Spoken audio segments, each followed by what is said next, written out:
Aloha, Your Excellencies, distinguished delegates, ladies and gentlemen. Today I stand before you as a singular representative of all island nations.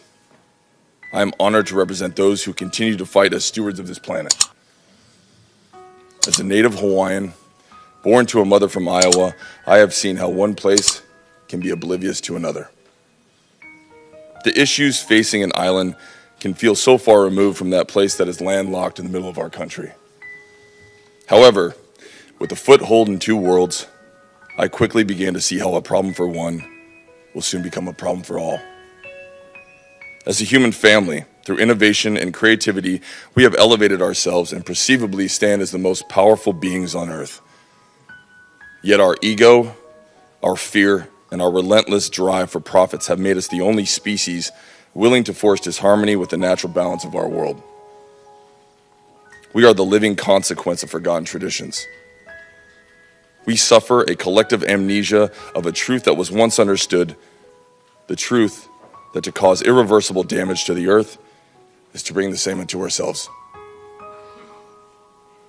We, the island nations, and all coastal communities are the front lines in this environmental crisis. The oceans are in a state of emergency. Entire marine ecosystems are vanishing with the warming of the seas. And as the waste of the world empties into our waters, we face the devastating crisis of plastic pollution. We are a disease that is infecting our planet. From the atmosphere to the abyssal zone, we are polluted. It is a known fact that the great garbage patch floating in the Pacific is larger than the country of France. Even at the depths of the Mariana Trench, we are discovering nanoplastics. And shockingly, there are more plastic particles in the ocean than the stars in the Milky Way. It is shameful.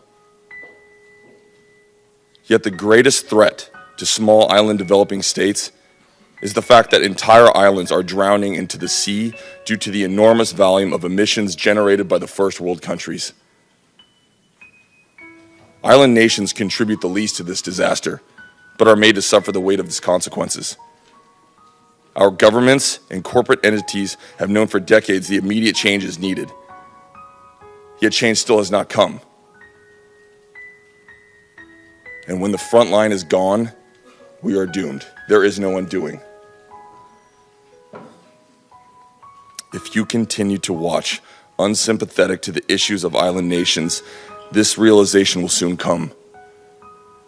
That you stood by and witnessed the world cross the critical tipping point, ushering the death of our planet. 69 of the 100 richest entities in the world are corporations. They are not governments. Obviously, it is not naive to believe that one does not influence the other. But we are watching, and the people will hold our governments and corporate powers accountable for the destruction you are allowing to our environment. 3 years ago in Paris, the world stood united and vowed to keep the earth below 1.5 degrees of warming. We pledged to hold ourselves to a higher standard and to do what is right. I'm standing here today because I am ashamed that not all of our leaders have honored this agreement. Delegates, I ask you now, do we still stand in unity for this cause? Do you intend to honor the commitments for betterment of mankind? Or will you continue to chase short-term profits above our children's basic human rights to live on this earth?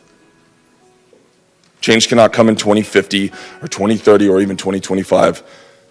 The change must come today. We can no longer afford the luxury of half-assing it as we willingly force ourselves beyond the threshold of no return. As a human species, we need the earth to survive. But make no mistake, the earth doesn't need us.